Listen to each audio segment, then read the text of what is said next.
Bienvenue à l'Exponentialiste, ici Luc Dumont. Aujourd'hui, on va parler de réinventer ta vie. C'est-à-dire qu'il y a la vie que tu as eue jusqu'à aujourd'hui, mais comme tu le sais, si tu regardes nos émissions l'Exponentialiste, tu sais comme moi qu'il existe autre chose. Donc, il y a la vie que tu as vécue jusqu'à aujourd'hui, mais il y a la vie que tu pourrais avoir. Et pour vivre la vie que tu pourrais avoir, en d'autres mots, la vie que Dieu a prévue pour toi, toutes les choses qu'il a prévues en réserve pour ta destinée, pour ton avenir, chaque dimension de ta vie a été prévue par Dieu. Il y a plein d'aspects de ta vie que le Seigneur aimerait te faire découvrir, mais pour entrer dans cette dimension nouvelle, tu dois réinventer ta vie. La bonne nouvelle aujourd'hui, c'est que peu importe ton âge, peu importe ta situation géographique alors que tu regardes ce message, peu importe ton passé, peu importe ce qu'est ta vie aujourd'hui, il est possible avec Dieu, il est possible de totalement réinventer sa vie. Je me souviens, il y a quelques années, j'ai découvert ce qu'on appelle le paddle. Au Canada, on appelle ça le stand-up paddle. En fait, c'est une planche de surf, mais beaucoup plus grande. Et au lieu d'être comme les surfeurs sur les vagues, et ça prend beaucoup d'années d'expérience, tout ça, n'importe qui, ou presque, peut monter sur cette planche, sur ce paddle avec une rame, et tu es debout, et tu peux te promener sur un lac, tu peux te promener sur un fleuve, même sur la mer, tu peux te promener avec cette planche. On appelle ça le paddle, qui est une réinvention de la planche classique du surfeur.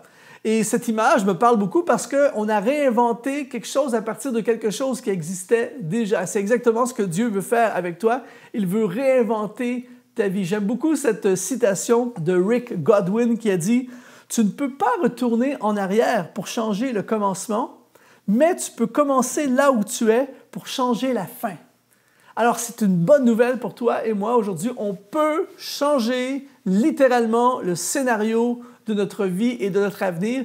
Et comment?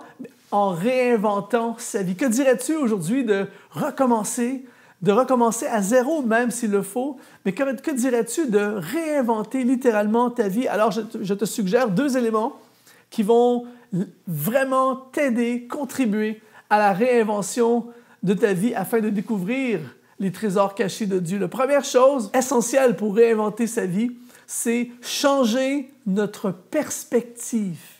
Il y a un passage absolument formidable dans le livre des Proverbes au chapitre 23, au verset 7, qui dit « Car il est comme les pensées de son âme. » Et le mot « pensée » ici dans le texte original hébreu, c'est le mot « sha'ar » qui, souvent dans l'hébreu, un mot veut dire une expression. Et « sha'ar » veut dire « tu es ce que tu reconnais être ». Et là, je ne sais pas pour toi, mais moi, ça me parle tellement.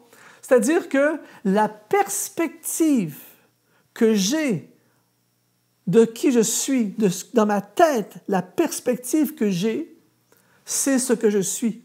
Donc, c'est-à-dire que la perspective a une influence absolument phénoménale sur ma vie actuelle et surtout sur la vie qui m'attend. Parce que je suis selon ce que je pense. Je suis en fonction de la perspective que j'ai. Et combien de fois dans ma vie je me suis trompé de perspective? Il y a beaucoup de gens qui, justement, ne vivent jamais pleinement, du moins, ce que Dieu a pour eux, parce qu'ils ne s'autorisent même pas à pourchasser, à essayer de vivre ce que Dieu a pour eux, parce que dans leur perspective, ça ne peut pas arriver. Par exemple, il y a des gens qui, dans leur perspective, c'est impossible que je puisse voyager. Je te donne un exemple. J'ai plein d'amis qui sont en Afrique, par exemple, et qui ont eu, par différentes étapes de leur vie, ont réussi à avoir un visa pour venir étudier chez nous au Canada. Il y a des centaines et des centaines d'étudiants africains qui étudient au Canada et qui ont galéré même plusieurs, qui se sont battus, tout ça, et qui ont fini par avoir un visa pour faire des hautes études au Canada. Pourtant, j'ai parlé souvent avec des gens en Afrique qui, eux, dans leur perspective, dans leur façon de penser, c'est impossible. C'est impossible que je puisse avoir un visa pour aller étudier en Europe. C'est impossible que je puisse avoir un visa pour aller en Amérique. J'ai pas l'argent, j'ai pas les ressources, j'ai pas ce qu'il faut, c'est trop compliqué.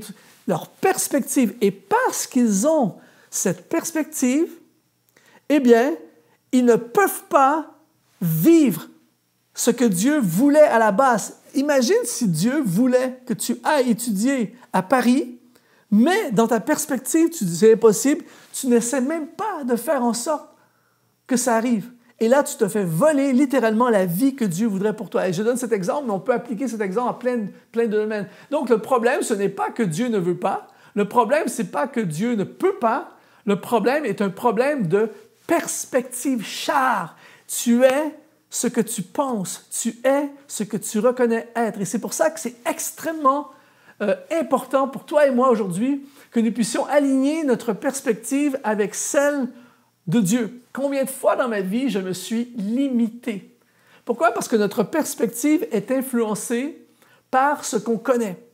Si tu viens d'un endroit sur la Terre, par exemple, où tu es très limité dans tes options et que tu n'as pas découvert beaucoup de choses, tu ne connais pas grand-chose, eh bien, tu vas te limiter souvent à ce que tu connais, alors qu'une autre personne qui n'a rien de plus que toi, mais a grandi dans un environnement où il y avait beaucoup plus d'options, sa perspective est plus large. Par exemple, j'ai toujours grandi spirituellement dans des églises dynamiques et dans des églises qui avaient des fortes croissances et plein de choses extraordinaires.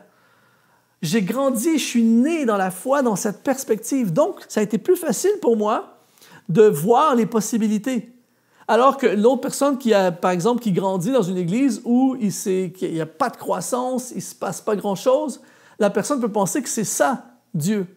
Mais moi, je peux penser que hey, moi, j'ai la bonne perspective, mais comparativement à d'autres personnes qui ont vu beaucoup plus que moi, qui ont été exposées à beaucoup plus de choses extraordinaires que moi, ma perspective est limitée par rapport à eux. Donc, c'est extrêmement dangereux de vivre sa vie en restant dans le char actuel, en restant dans ce que nous connaissons. Et c'est pour ça qu'on a besoin d'un changement de perspective pour réinventer sa vie. Et c'est pour ça que j'aime beaucoup ce passage de Romains chapitre 12 qui dit au verset 2, « Ne vous conformez pas au siècle présent, mais soyez transformés. » Le mot grec « métamorpho » qui veut dire métamorphose. Soyez métamorphosés par le renouvellement de l'intelligence afin que vous discerniez quoi?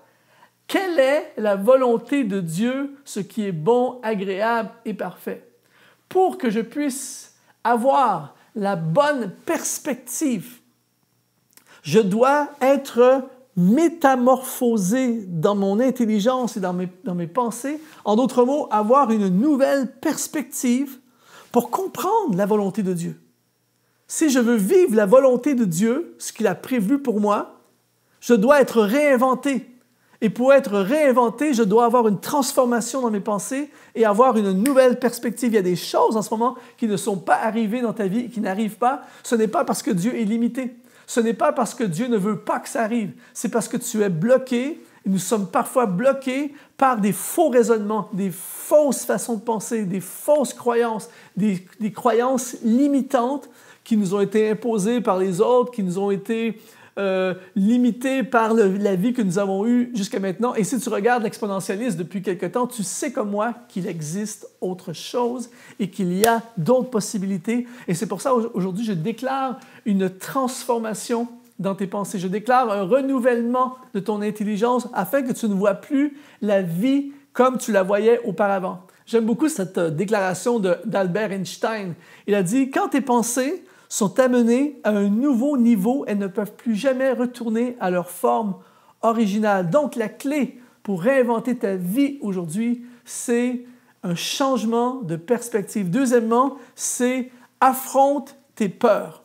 Dans le livre des Proverbes, encore une fois, au chapitre 26 et au verset 13, un texte très spécial qu'on n'entend pas souvent parler, il dit, le paresseux dit, il y a un lion sur le chemin, il y a un lion dans les rues. Et là, On peut dire quel verset bizarre pour parler de la peur. Attends, ce passage, c'est littéralement de la bombe pour toi et moi. Ici, quand il parle du paresseux, dans l'hébreu, c'est le mot « hatzel » qui parle d'une personne nonchalante, quelqu'un qui hésite. Et il parle de quelqu'un qui refuse ou hésite à prendre la route, parce que le mot « chemin » qui est utilisé ici, c'est le mot « derek » dans l'hébreu qui parle d'un parcours de vie ou d'un parcours de destinée. On parle de quelqu'un qui hésite ou qui refuse d'entrer dans sa destinée ou de prendre la route de sa destinée parce qu'il a la peur d'un lion. Et la peur, j'ai remarqué dans ma vie que la peur, c'est inévitable. Il y aura des moments de peur. Mais la peur est souvent un voleur. Elle va nous voler la route que Dieu a pour nous. Pourquoi? Parce que la peur, souvent, amplifie la réalité. La peur, par exemple, de faire des hautes études est souvent plus terrifiante que de faire des hautes études. La peur de se lancer dans le ministère ou de prêcher devant une foule est souvent plus intense que ce que c'est en réalité de prêcher devant une foule. La peur d'avoir des difficultés, la peur qu'on a dans nos vies parfois avant de faire quelque chose, des fois c'est tellement amplifié. Et ici, il parle de la peur d'un lion. Et c'est vrai qu'un lion peut être terrifiant, mais ce qui est intéressant, c'est que quand il dit ici, au Proverbe 26-13, quand il dit « il y a un lion sur le chemin », le mot hébreu qui est utilisé pour lion, c'est le mot « chacal », qui parle d'un lion en fin de vie, un vieux lion en fin de vie qui est beaucoup moins dangereux. Et là, ça commence, il s'empêche, il est nonchalant, hatzel, il s'empêche d'aller sur la route parce qu'il y a un vieux lion qui pourrait être un certain danger. Mais le problème de la peur, c'est que la peur, si on ne l'affronte pas, elle s'amplifie. Ça commence avec un vieux lion et regardez ce qu'il dit par la suite. Ça dit, il y a un lion sur le chemin et ensuite, ça dit, il y a un lion sur la route. Et le deuxième mot qui est utilisé pour lion ici, cette fois, ce n'est plus le mot chacal cette fois-ci, mais dans l'hébreu, il parle d'un lion, c'est le mot « ari » qui décrit cette fois-ci un lion beaucoup plus jeune. Donc, ça a commencé avec un chacal, un vieux lion en fin de vie, et ça se termine avec un ari qui, cette fois-ci, est un lion beaucoup plus jeune. Mais la vérité, c'est qu'il n'y a rien qui s'est passé encore. Il n'y a pas eu de lion sur la route. Et si tu marches sur une route, que ce soit en Afrique, où il peut y avoir à certains endroits des lions, tu peux passer 50 fois sur cette route et ne jamais voir un lion.